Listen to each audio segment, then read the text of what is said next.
My in-laws threw me out with my 3 grandchildren, ignoring my $300 million inheritance. A month later, I owned their home. It was impossible for them to know what they had in front of them when they dismissed me like some old nuisance. Today, I'm going to tell you something I never thought I would. And if you for a second feel like this sounds familiar, I just ask that you leave a like and subscribe. It will help me to keep unburdening myself. My name is Evelyn Garcia. I'm 62 years old.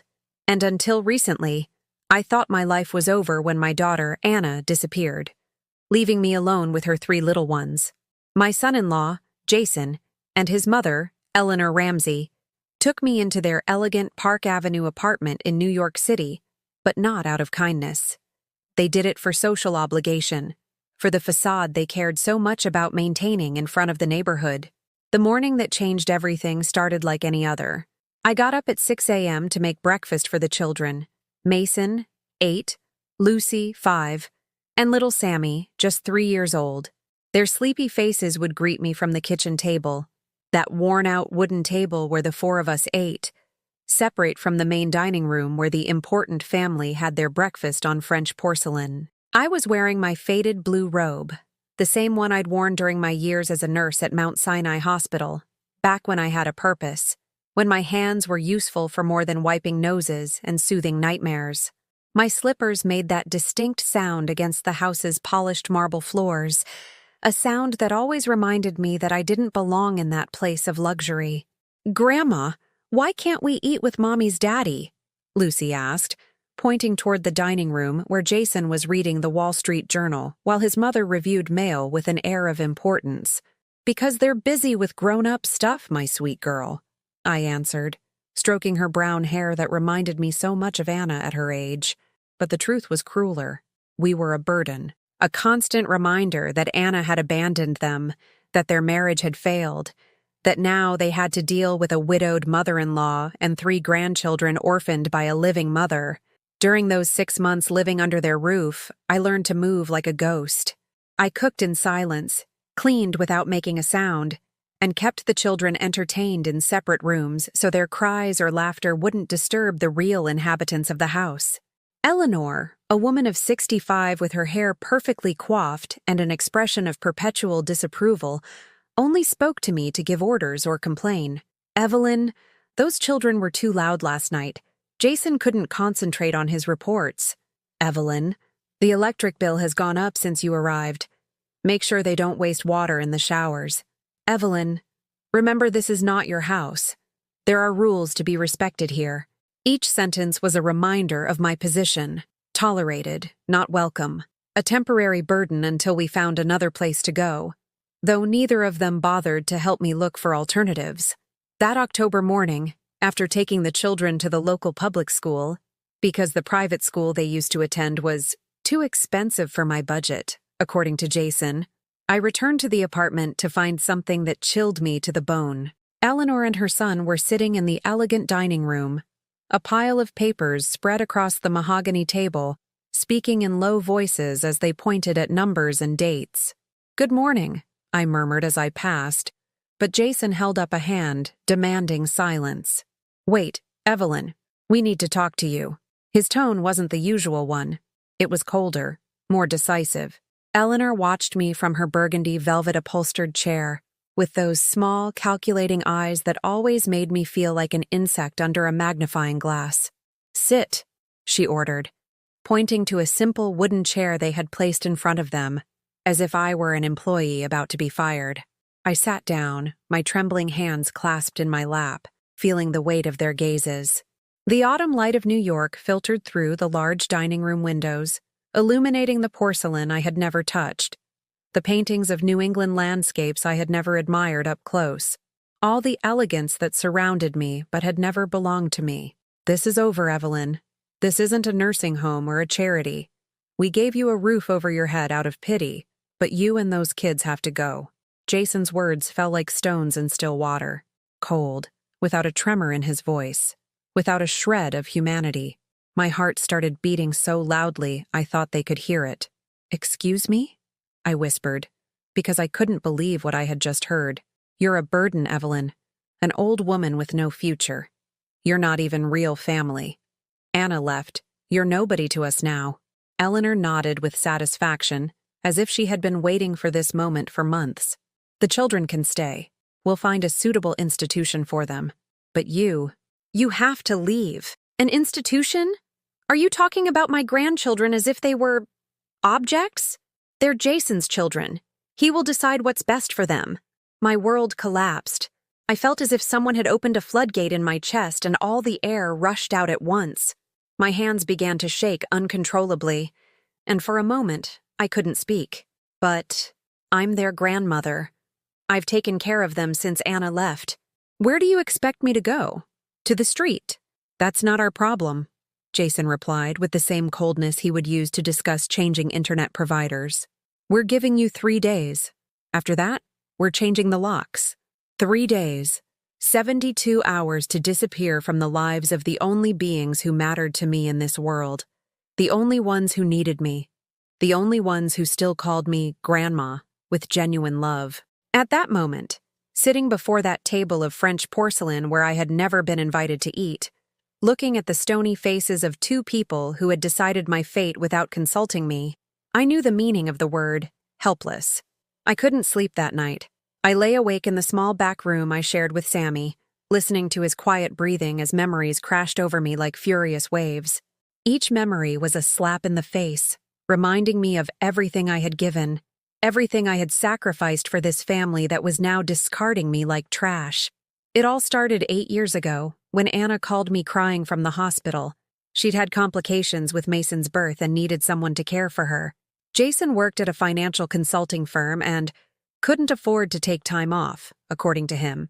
So I quit my part-time job cleaning offices, sold my small apartment in Queens, the only asset my husband had left me, and moved in with them to be the free nanny, the unpaid housekeeper, the grandmother who solved everything. Mom, I don't know what I'd do without you, Anna would say as I changed diapers, prepared bottles, and paced the hallway with Mason in my arms in the dead of night so she could rest. Jason says you're an angel. An angel. What an irony. During those first years, I was a silent witness to how Jason treated my daughter. The constant criticism of her appearance after childbirth, the dismissive comments about her abilities as a mother, the way he made her feel guilty for every expense related to the baby. Anna, this kid costs more in diapers than what you used to bring in with your secretarial job, he'd say while reviewing receipts, as if he were an auditor and not a husband. I'm sorry, Jason. I'll try to make him use fewer diapers, she would reply, lowering her head like a scolded child. I would clench my teeth and continue making dinner, because I had learned that intervening only made things worse for Anna. Jason had that sinister ability to make people feel that their opinions were worthless, that their very presence was a generous concession on his part. When Lucy was born 2 years later, the situation grew more tense. Eleanor moved in with us temporarily to help, but her help consisted of criticizing everything I did while she sat on the couch watching soap operas. Evelyn, that baby cries too much. In my day, babies weren't so fussy. Evelyn, you're giving those children too much affection. You're going to spoil them. Evelyn, when I was a mother, I knew how to set boundaries. You indulge them too much. Meanwhile, I was the one who got up at 3 in the morning when Lucy had a fever. I was the one who took Mason to the doctor when he got sick. I was the one who read them stories, taught them their first words, and comforted them when they had nightmares. With the money from the sale of my apartment, I paid the down payment for the family SUV they needed. It's a loan, Jason told me. We'll pay you back when things improve at my job. He never paid me back a single dime. Then I financed their family vacations to the Hamptons for 3 consecutive summers. The children need to see the ocean, Anna would say with excitement. Mom, you're the one who makes all our dreams possible. I would sleep on the couch in the rental home so they could have the comfortable bedrooms. I ate leftovers from restaurants to save money they could spend on activities. I stayed behind to watch the kids on the beach while they went out to dinner alone at places too fancy for children. When Sammy was born, my last bit of savings vanished, paying for medical expenses that their insurance didn't cover. Anna had a complicated C-section and needed special care. Jason constantly complained about the costs. I don't understand why our insurance doesn't cover this. It's your fault for choosing a private hospital. he told Anna while she cried from pain and frustration. I'll take care of it, I intervened, writing checks until my bank account was completely empty. The important thing is that Anna recovers well. During Sammy's first few months, Anna developed severe postpartum depression that no one wanted to acknowledge. Jason said it was laziness and female drama. Eleanor accused her of being an unnatural mother.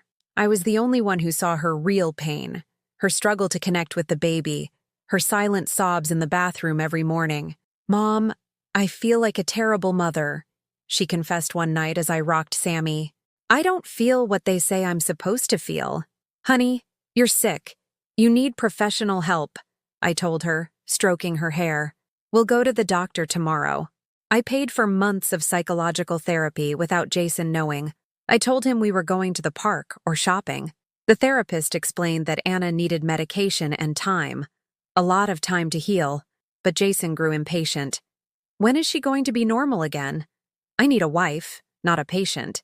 Little by little, without anyone noticing, Anna began to disappear emotionally.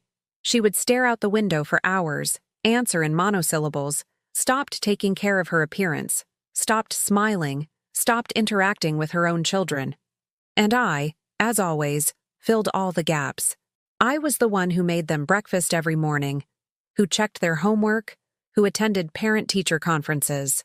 I was the one who knew their favorite foods, their fears, their childhood dreams.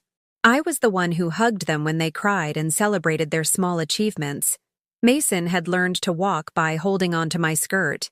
His first word was "Gama" before mama. Lucy always sought my lap when she was sad.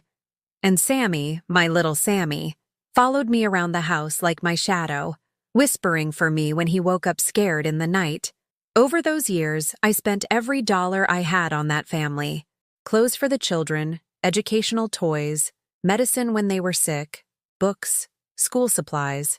I never bought anything for myself. My wardrobe was the same as it had been a decade ago. 3 blouses, 2 pairs of pants, an old coat, and the shoes I wore when I was still working as a nurse. One day, Mason asked me why I didn't get presents on my birthday like everyone else. Because you're my present, my love, I answered, kissing his forehead. But inside, something was breaking. It had been 4 years since I had even received a happy birthday. The straw that broke the camel's back came last year, when Anna finally disappeared. It wasn't overnight. It was a slow, painful process, like watching someone die in slow motion. First, it was the unexplained nights out. I need some fresh air, she'd say, and wouldn't return until dawn. Jason seemed relieved she wasn't home. At least there's some peace and quiet now, he'd comment. Then she started being absent for days at a time. I'm staying with a friend. I need time to think.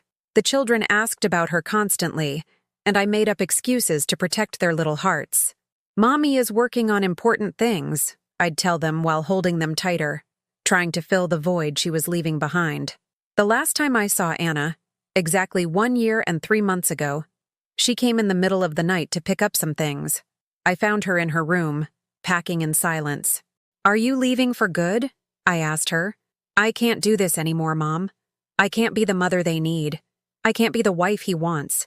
I can't even be myself. But the children have you. They've always had you. You're a better mother to them than I could ever be. She left that night, leaving only a note on the pillow. Take care of my babies. I'm no good at this. From then on, I was officially her replacement. Without a title, without recognition, without rights. Only obligations. Jason never paid me for taking care of his children. On the contrary, he made me feel as if he were doing me a favor by letting me stay. Remember, this is temporary, Evelyn, until we find a more suitable solution. Now, lying in that narrow bed, listening to Sammy's soft snores, I understood that the suitable solution was to throw me out on the street and keep the children, with my money spent, my years sacrificed, my entire life consumed by a family that never considered me a part of it. And the most painful part of all was knowing that despite everything, I would do it all over again. Because those 3 children were the only real thing I had left in the world. The 3 days they gave me became a nightmare of calculated humiliations. Eleanor and Jason weren't content with just kicking me out. They wanted to make sure I left completely broken, without dignity, without hope. The morning after their ultimatum, I went down to the kitchen as usual to make the children's breakfast. But Jason was already there, pouring cereal into 3 bowls. "You don't need to bother anymore," he said without looking at me. "I'll take care of my children now." "But Jason, I've always what? Interfered? The children need to learn to depend on their real family, not on this." He gestured at me with his hand as if I were some unpleasant object. Mason came running down the stairs, as he did every morning, looking for his usual hug. "Grandma, can you make my toast with strawberry jam?" "Mason, your grandmother doesn't live here anymore. You'll eat what I make for you." Jason's voice was dry, final. I watched my grandson's face change from joy to confusion, then to fear. "Grandma doesn't live here? Why?" "Because grandmothers have their own houses. She's going to live in hers." "But where is her house, Daddy?" Jason looked at me with a cruel smile. "Ask her." At that moment, I understood the evil of his plan. He wasn't just kicking me out. He was using my own grandchildren as instruments of torture. He wanted them to witness my humiliation, to see me as a failure, as someone who was abandoning them. When Lucy and Sammy came down, the scene repeated itself. Their uncomprehending faces broke my heart.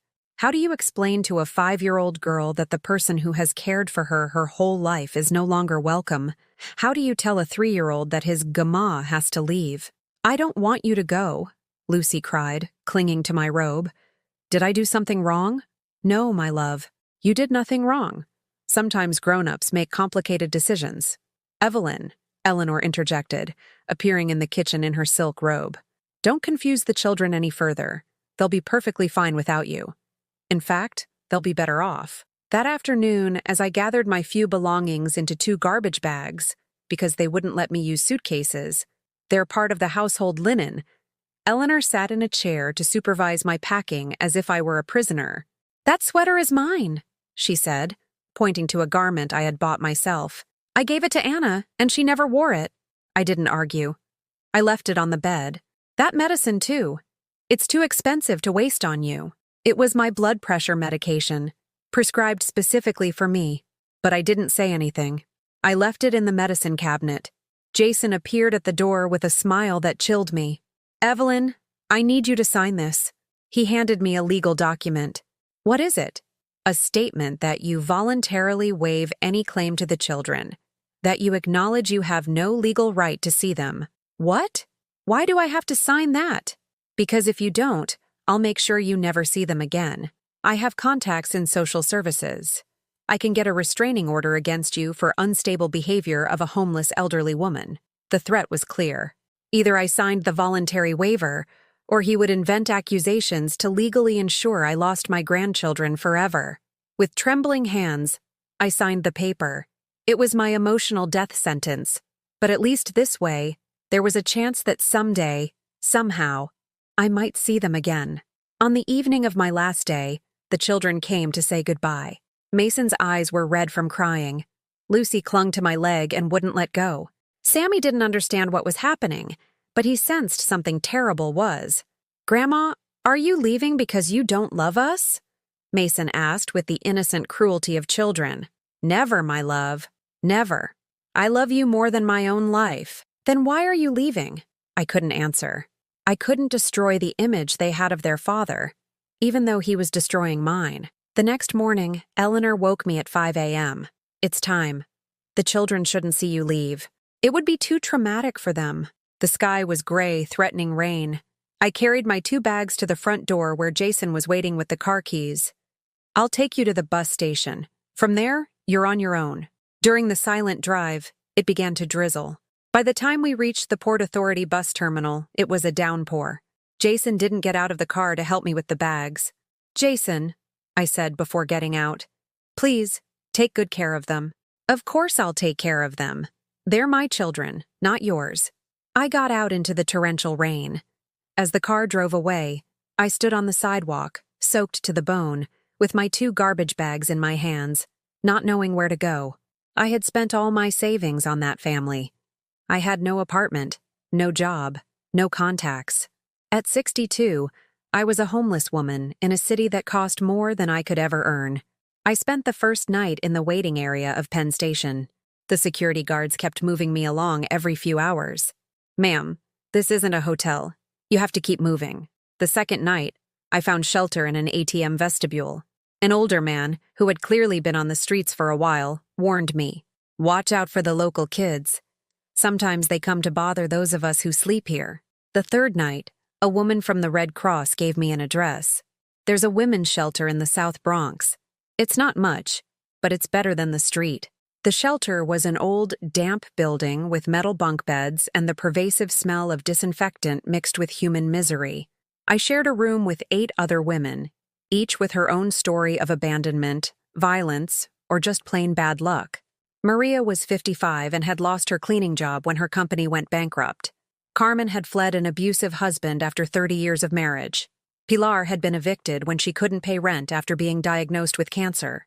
"Society makes us invisible when we reach a certain age," Maria told me one night, as we shared watery tea in the common room. "It's like we stop being people and become problems nobody wants to solve." She was right. During the day, as I walked the streets of New York looking for work, people looked at me like I was a ghost. In stores, employees followed me with their eyes, as if I were about to steal something. At banks, they treated me with that cold courtesy reserved for the poor who are being a nuisance. I tried to find work for weeks. Night cleaning, elder care, housekeeping. But there was always the same problem. I needed references, and my only reference was the family that had thrown me out. When I called Jason to ask him to confirm my experience caring for children, he laughed. "References? Evelyn, you didn't work for us. You lived off our charity. I can't recommend you for anything because you were never our employee." He hung up. One afternoon, walking through Central Park, where I used to take the children on Sundays, I saw a young family with 3 small kids playing on the swings. The father was pushing the little girl while the mother chased after the 2 boys. They looked happy, complete. I sat on a bench, watching them, and for the first time since I was kicked out, I cried uncontrollably. I cried for my grandchildren, for the lost Sundays, for the bedtime stories I would never read again.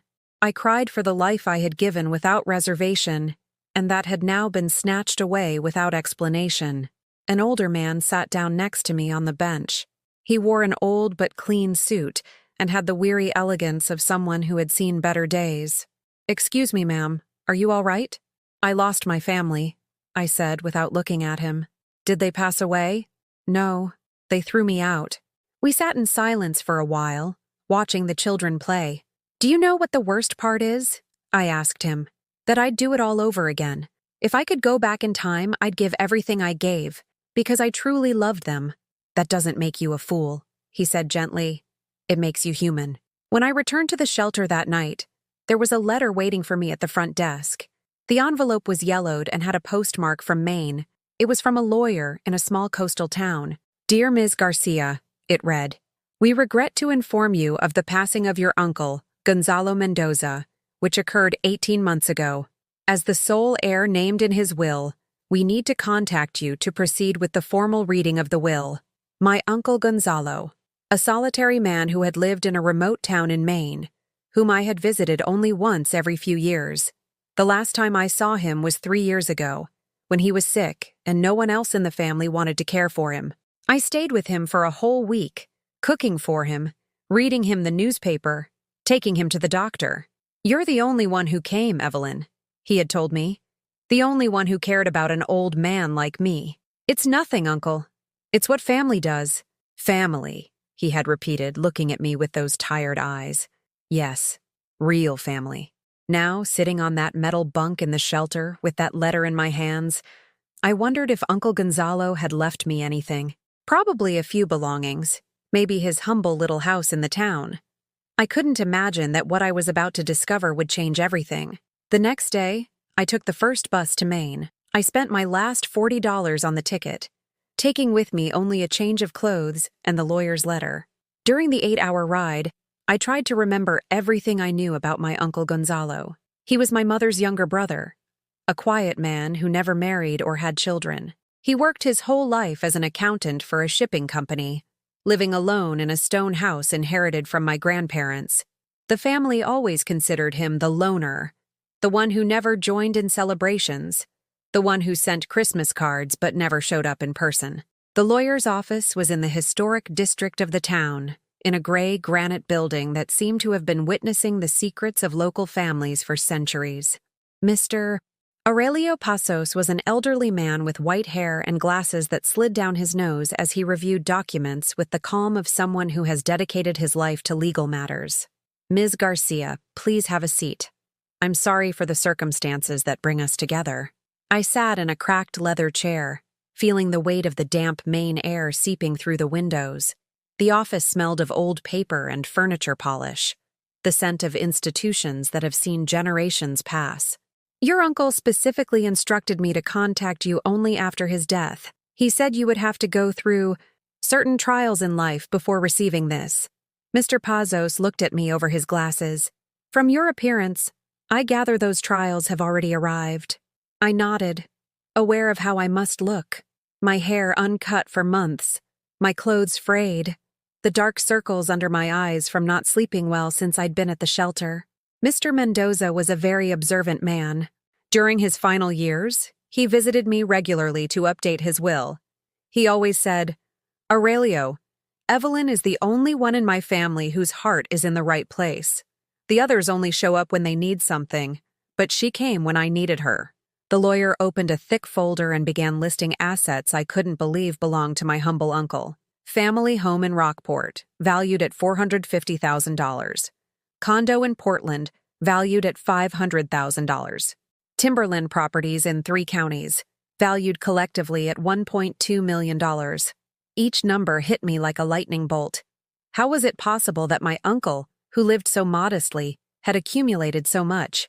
Furthermore, Mr. Pazos continued, a bank account with Bangor Savings Bank holding $2.8 million, the result of prudent investments made over 40 years of work, and most interestingly, a portfolio of stocks in various American and European companies, currently valued at $4.2 million. The figures danced in my head. More than $9 million. $9 million. I, who had slept in ATM vestibules the week before, who had eaten stale bread at the shelter, who didn't even have enough for a bus ticket back to New York. Your uncle left very specific instructions, the lawyer went on. He says, and I quote, Evelyn knows the value of small things because she has lost the big ones. She will not waste this inheritance as others would.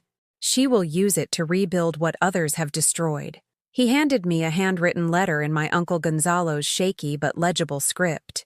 My dearest Evelyn, it read, if you are reading this, it means I am gone, and that life has tested you. I always knew you had a noble heart, but noble hearts suffer more in this cruel world. For years, I watched how your family used you, how you gave everything without receiving anything in return. I said nothing because I understood it was your way of loving, but I also knew that one day that love would be betrayed. My hands trembled as I continued to read. The money I am leaving you is no accident. I worked my whole life not out of greed, but for providence.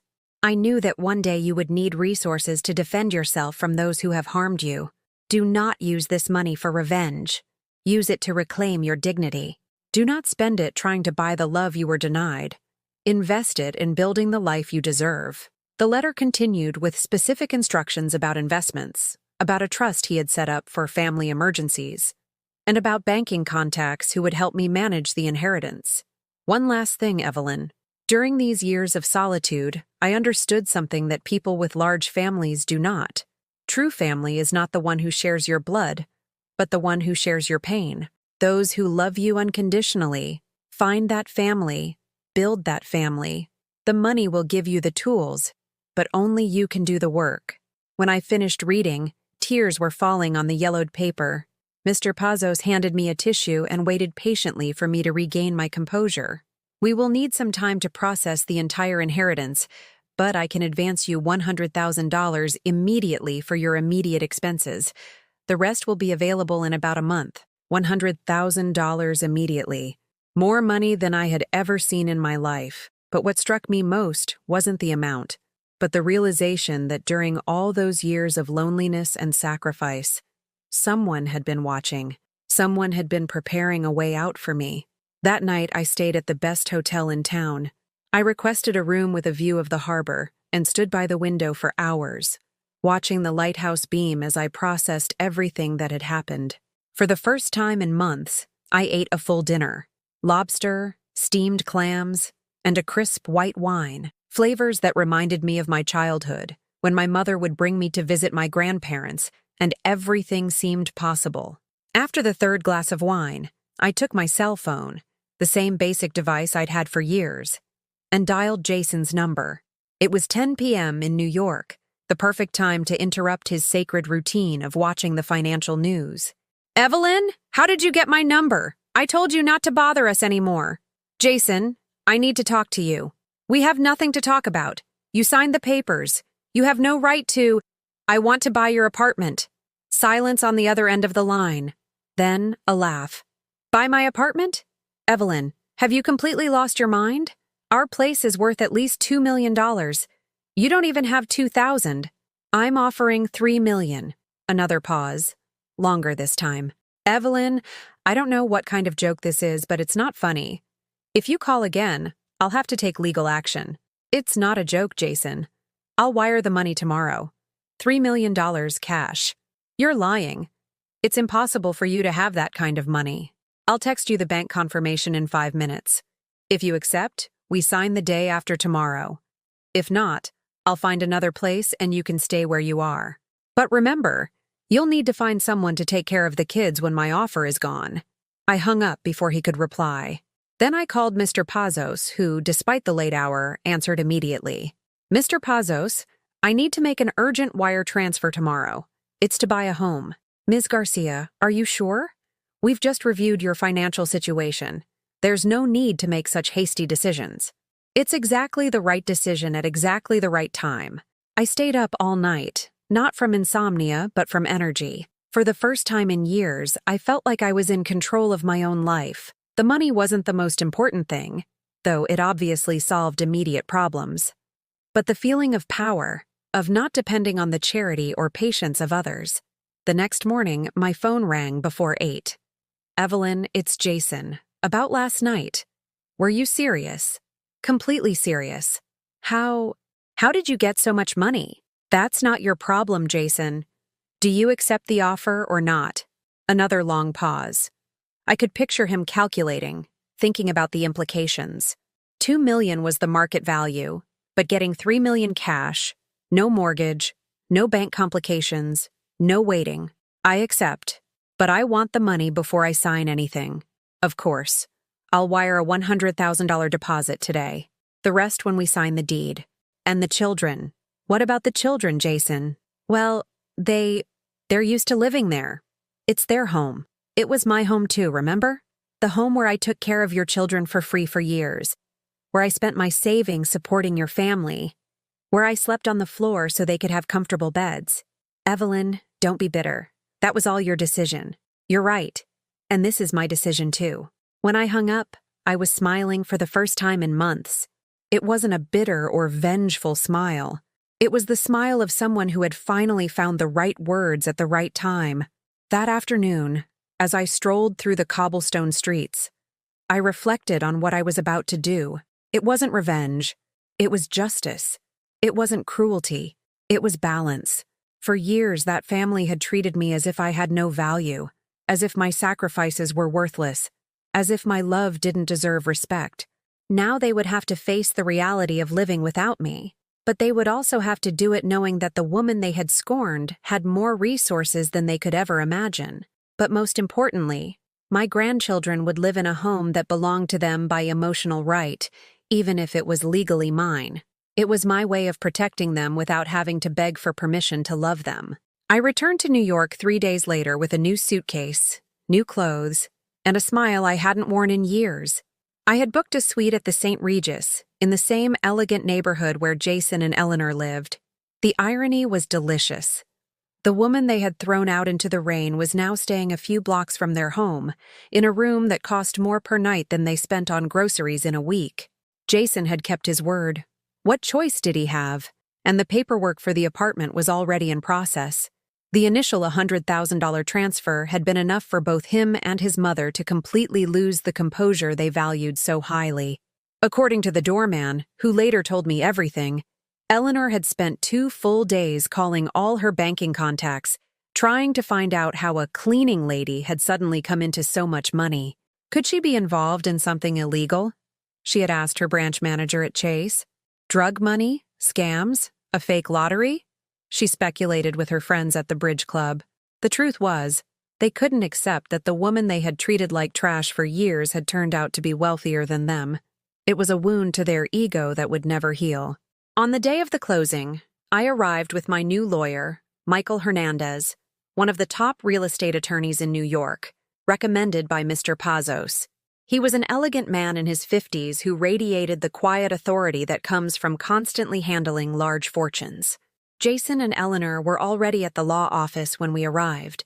He was wearing his best suit, but looked tense, uncomfortable. She had overdone her makeup and jewelry, as if trying to prove she was still superior to me despite the circumstances. "Evelyn," Jason greeted me with a forced smile that fooled no one. "You look different." It was true. The navy blue tailored suit I was wearing had cost more than the entire wardrobe I'd had when I lived with them. My hair had been cut and styled by the best stylist at the St. Regis. I was carrying a Loewe handbag I had bought that morning, not to show off, but because I needed something to hold the important documents I was now handling. "The years have been good to me," I replied serenely.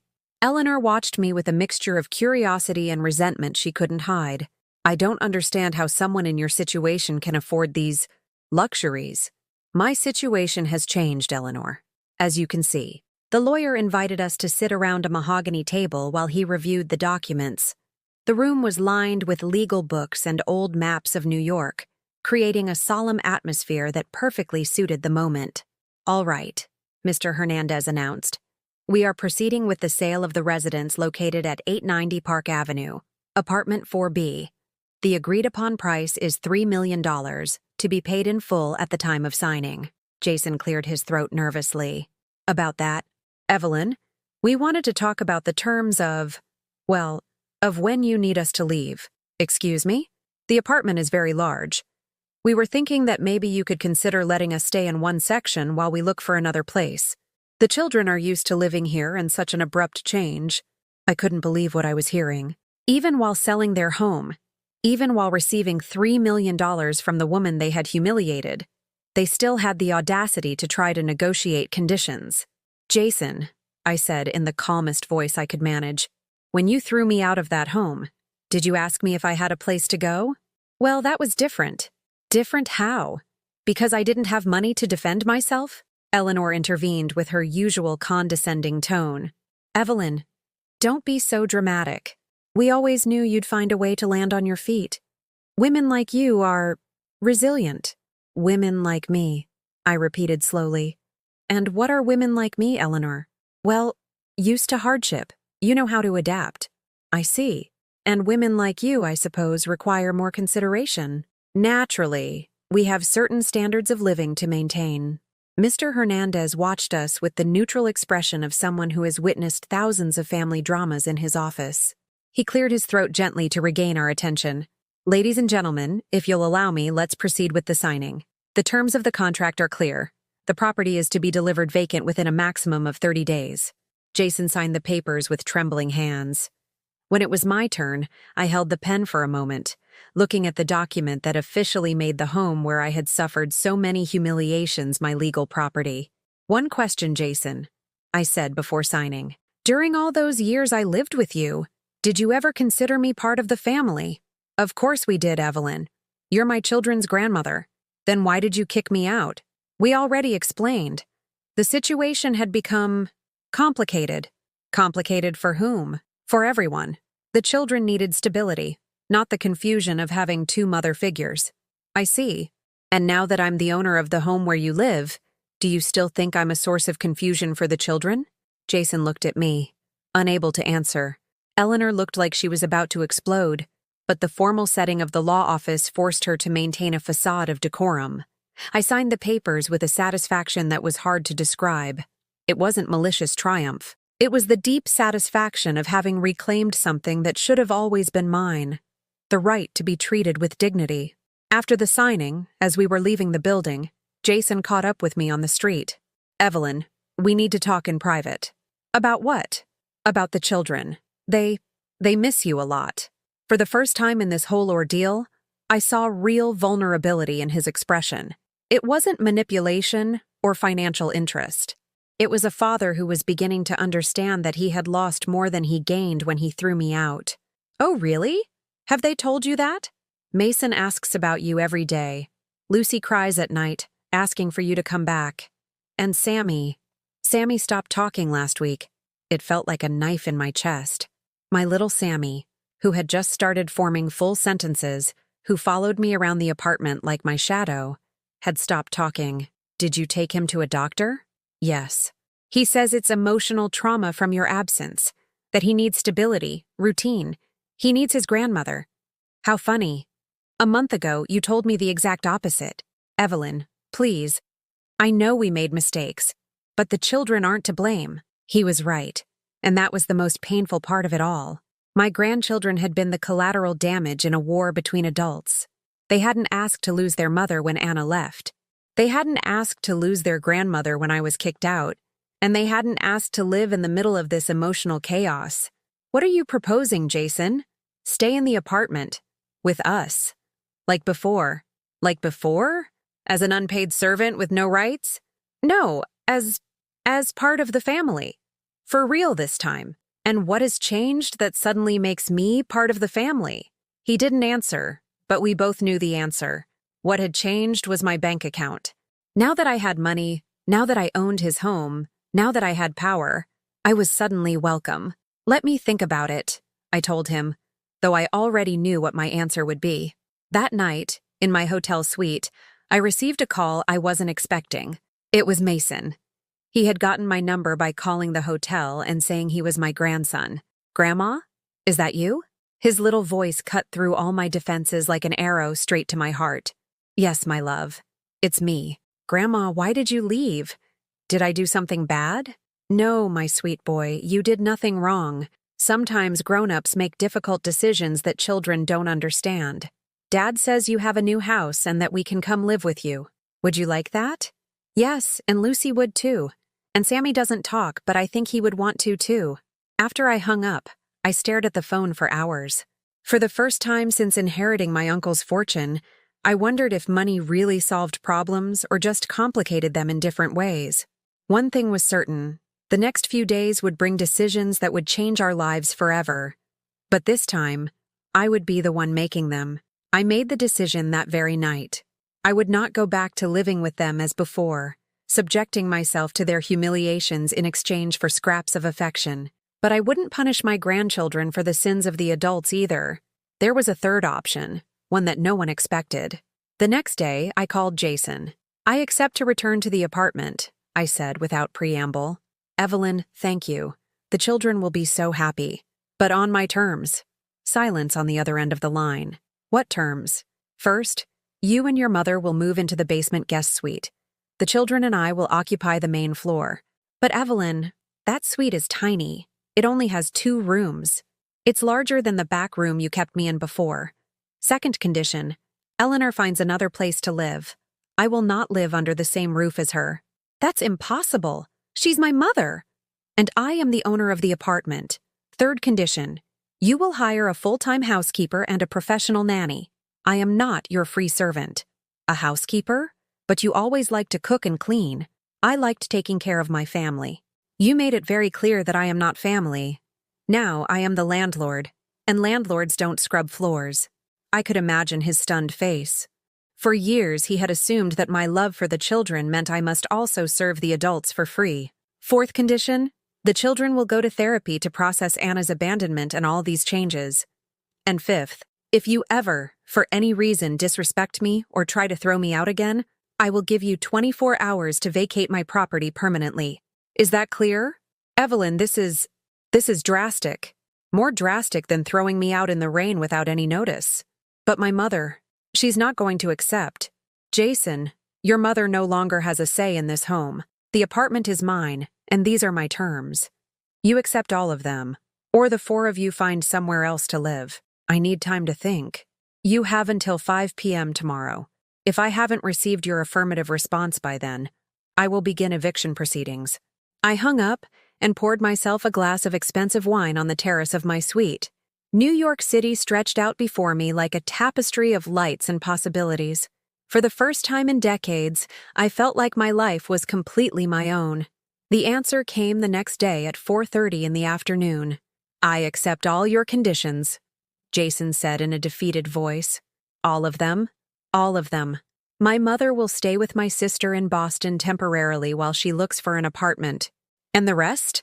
I'll hire Rosa, a housekeeper who used to work for our neighbors, and a part-time nanny for when I'm at work. Perfect. I'm moving in on Monday.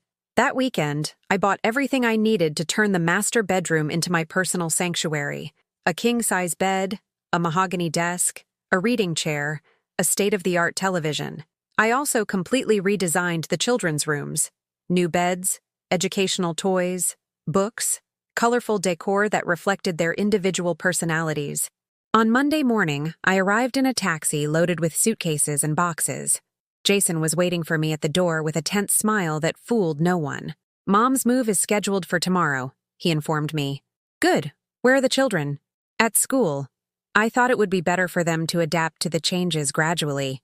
On the contrary, abrupt changes are less traumatic than slow transitions. We'll go pick them up. As I organized my things in the master bedroom, I couldn't help but smile. The very room where Eleanor had decided my fate was now my personal domain. The universe had a peculiar sense of humor. At 3 o'clock, we went to get the children. I saw them walk out of the school and my heart clenched.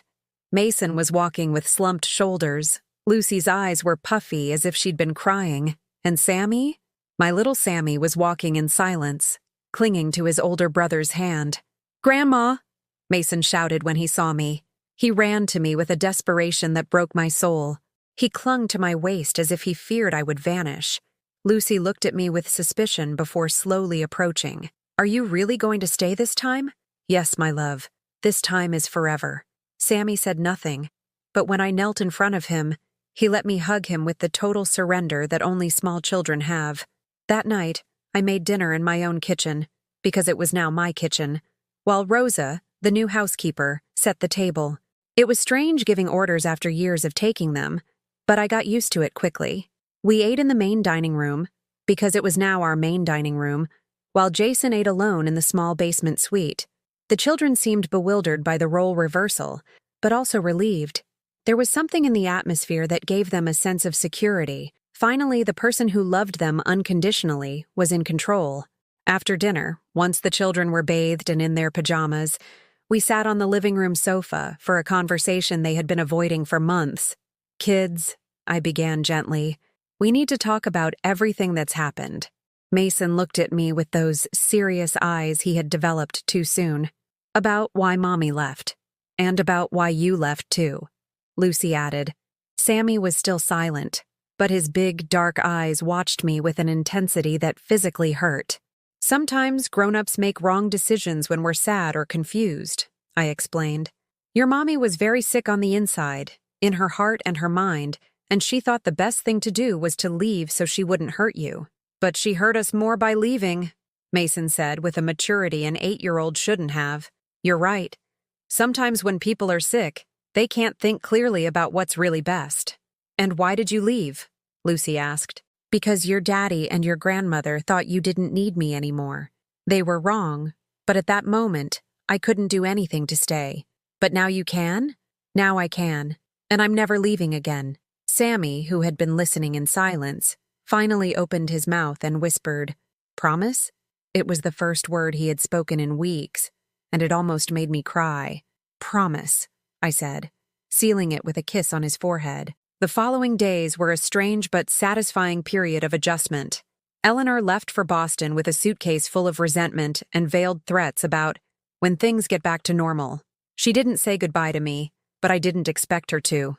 Jason complied with all my conditions without open complaint, though it was clear that each day he found it harder to accept his new position in the family hierarchy. He was no longer the head of the household. He was a tolerated tenant, thanks to his relationship with the children. Rosa turned out to be an excellent housekeeper, discreet and efficient. The nanny, Carmen, was a woman in her 40s with a background in child psychology who immediately connected with the three little ones. But the real change was in my grandchildren. Mason got his smile back, and his grades improved remarkably. Lucy stopped having nightmares and rediscovered her interest in her dolls and storybooks. And Sammy? My little Sammy not only started speaking again, but became an unstoppable chatterbox who followed me all over the apartment, telling me made-up stories and grand plans. One afternoon, 3 weeks after my return, the doorbell rang. Rosa went to answer and came back with a worried expression. "Ms. Garcia, there's a woman here who says she's the children's mother." The world stopped. Anna was back. I saw her from the living room window before deciding whether to go down and greet her. She was thinner, paler, but wearing expensive clothes and a professional hairstyle. Beside her was an older, well-dressed man who held her arm possessively. She hadn't come back alone. She had come back with backup. When I went down to the front door, Anna looked at me with a mixture of defiance and nervousness I recognized immediately. It was the same look she'd had as a teenager when she'd done something she knew was wrong. "Hi, Mom." "Anna, I've come to take my children." I looked at them both for a moment that felt like an eternity. Anna, my daughter, the little girl I had held in my arms, whom I had comforted through nightmares, whom I had defended when the world seemed too cruel for her. Now, she was standing at the door of my home, because it was my home, with a stranger, demanding I hand over the children she had abandoned.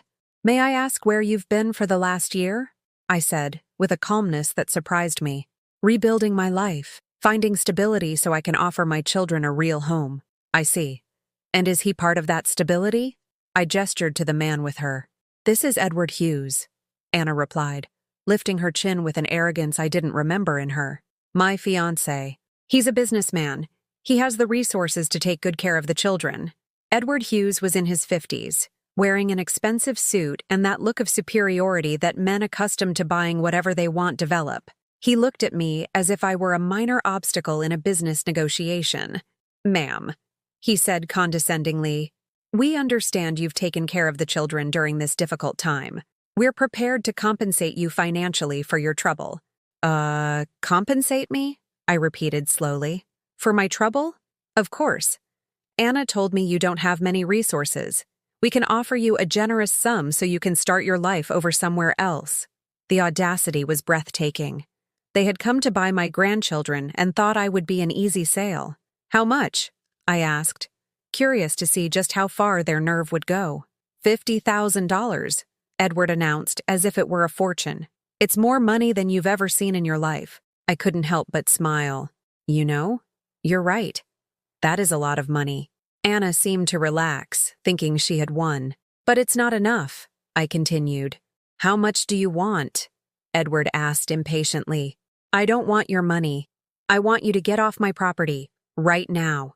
"Your property?" Anna looked at me, confused. "Mom, this is Jason's apartment." "It was Jason's apartment. Now it's mine. I bought it 3 weeks ago." The silence that followed was delicious. I saw the color drain from Anna's face, saw Edward mentally recalculating the situation. "That's impossible," Anna stammered. "You don't have any money." "I had more than you imagined, much more." Edward regained his composure quickly. He was the type of man used to finding solutions when money wasn't enough. "Look, ma'am, we don't want legal trouble, but Anna is the children's biological mother. She has rights. Of course she does. Just as she had responsibilities that she abandoned for a year." "I was sick," Anna interjected, her voice breaking. "I had depression.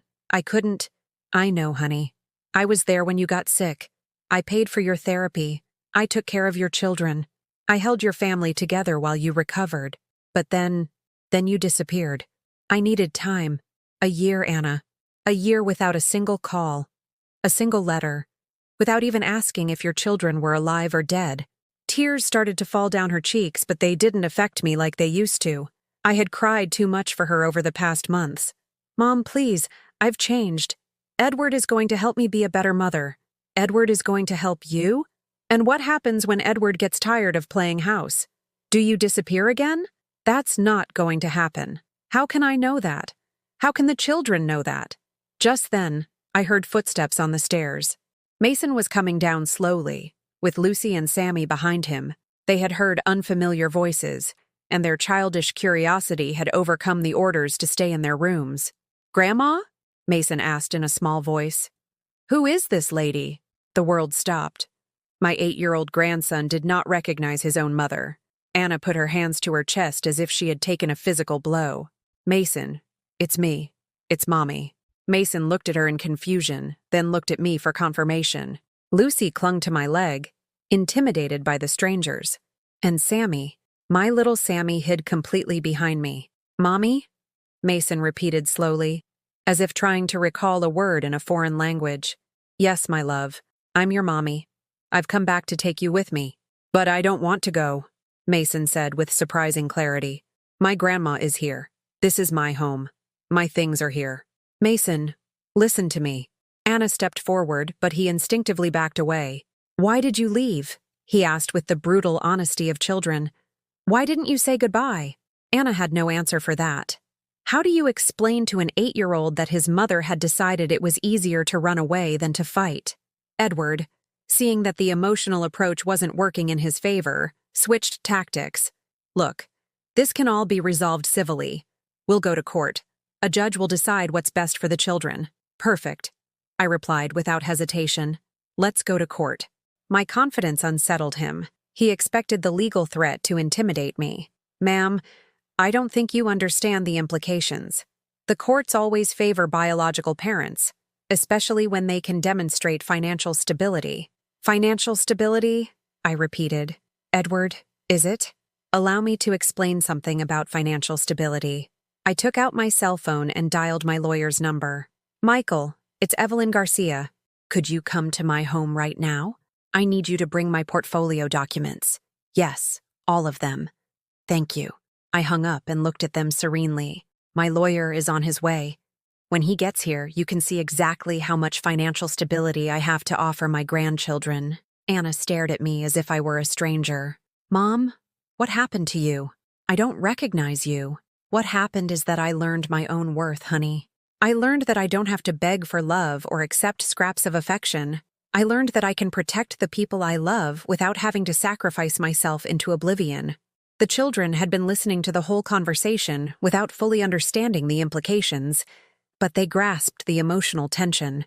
Sammy finally stepped out from behind me and looked at Anna with his big, serious eyes. "Are you my mommy?" he asked in his tiny voice. "Yes, my sweet boy."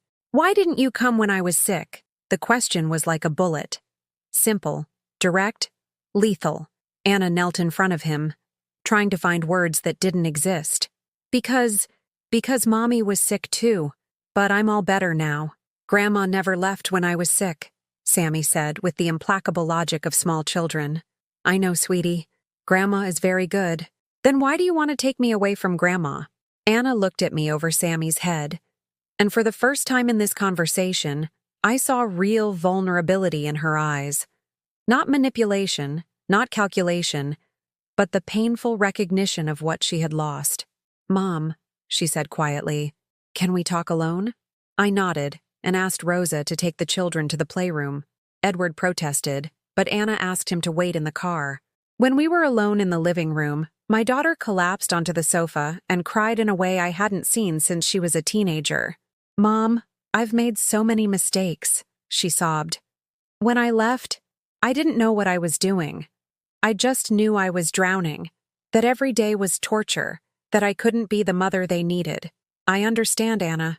You were sick, but you never abandoned me when I was little and needed you. You fought when Dad died and you were left alone with me. Why couldn't I be as strong as you?" "It's not about strength, honey. It's about circumstances. Your depression was real. Your pain was valid.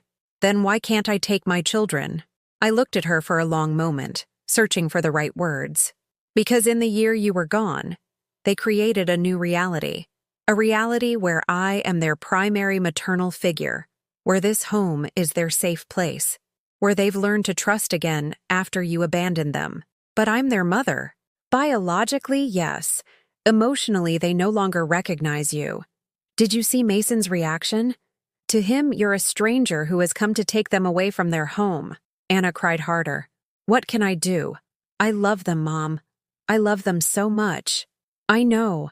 And that's exactly why you must do what's best for them, not what's best for you. What are you proposing? Stay in New York. Find a nearby apartment. Build a relationship with them gradually. Show them that you've changed, that you're reliable, that you're not going to disappear again. And Edward? If he truly loves you, he'll wait. If he doesn't, then he wasn't the right person to help you be a mother. Anna dried her tears and looked at me with an expression that reminded me of the little girl she had once been. Would you give me that chance? After everything I've done? Anna, you will always have chances with me. But this time, the chances come with conditions. And the children are the ones who decide if they want to give them to you. Just then, they returned from the playroom. Mason approached Anna timidly. Are you really my mommy? He asked. Yes, my love. Are you going to stay now? If you want me to? Yes. But not to take you somewhere else. To get to know you again. Mason looked to me for confirmation. I smiled and nodded. Can you come for dinner tomorrow? He asked Anna. If your grandma invites me, yes. Will you invite her, Grandma? Of course, I replied. But Edward will have to meet the children gradually. One thing at a time. Anna nodded, understanding that she had earned a second chance, but that she would have to earn it day by day. When they left, I stood in the living room thinking that sometimes forgiveness isn't about forgetting the pain, but choosing to build something new in spite of it. The days following Anna's visit were a mix of tense calm and unexpected hope. Every afternoon she came alone without Edward to spend a couple of hours with the children. At first, she would sit in silence on the edge of the sofa while Mason shot her wary glances and Lucy clung to my legs. Sammy, ever the most sensitive, watched her with the seriousness of one who feels but does not speak. I would stay in the kitchen, letting the bond try to form without my intervention. It was painful to see them so cautious with their own mother, but also comforting to notice they no longer feared their world would fall apart if she disappeared again. One Saturday afternoon, Anna arrived with a bag of cookies she had baked herself. The scent of butter and vanilla filled the apartment, awakening a memory of when she was a little girl and we used to bake together. Mason shyly approached and accepted a cookie. Lucy sniffed it as if searching for a secret. Sammy bit into it without a word, but his gaze softened. It was the first moment I saw a glimmer of reconciliation. I stood in the kitchen with tears in my eyes, remembering my little Anna with her messy braids and easy laughter.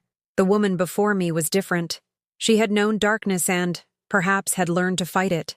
Jason watched all of this with a mixture of jealousy and relief. His wounded pride was still there, but so was the fatherly instinct that wanted to see his children whole.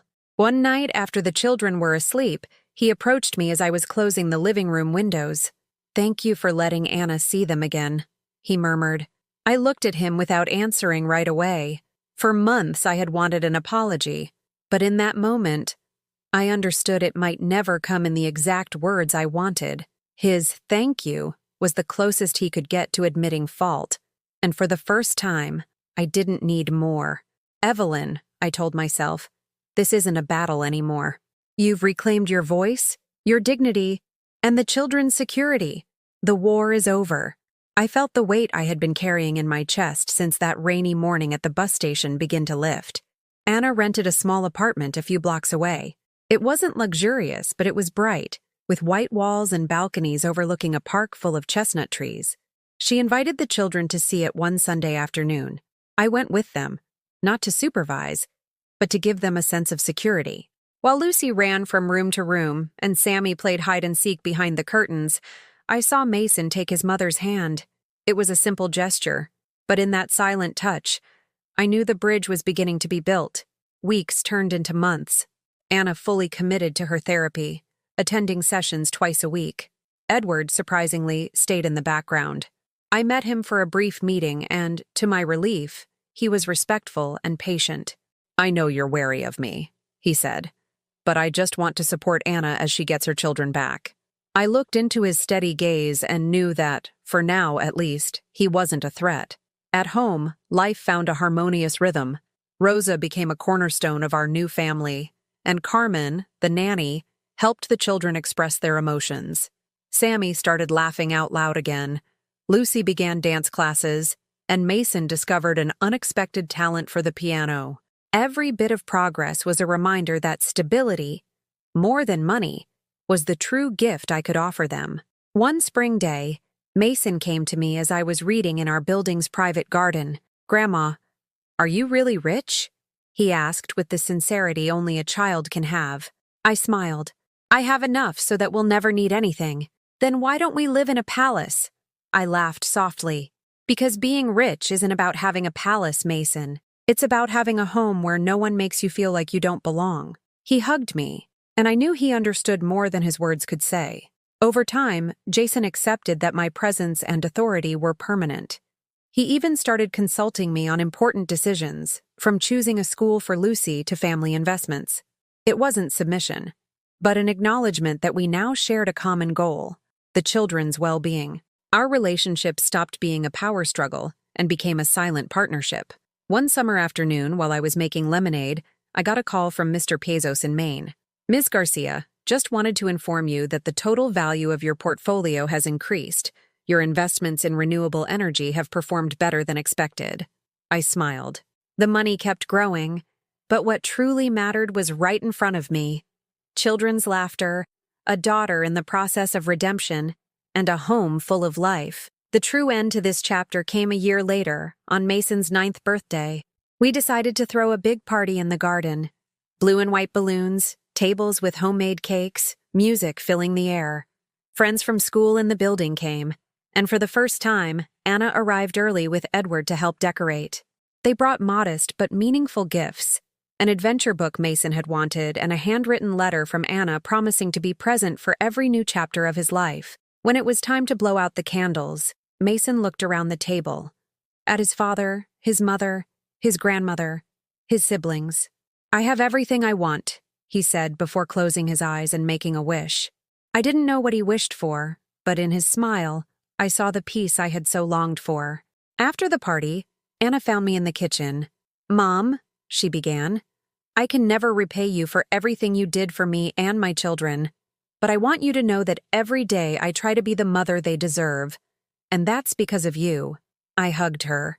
It was the first time in years that I felt my daughter was truly present, not as a shadow of the woman she once was, but as someone who had been reborn.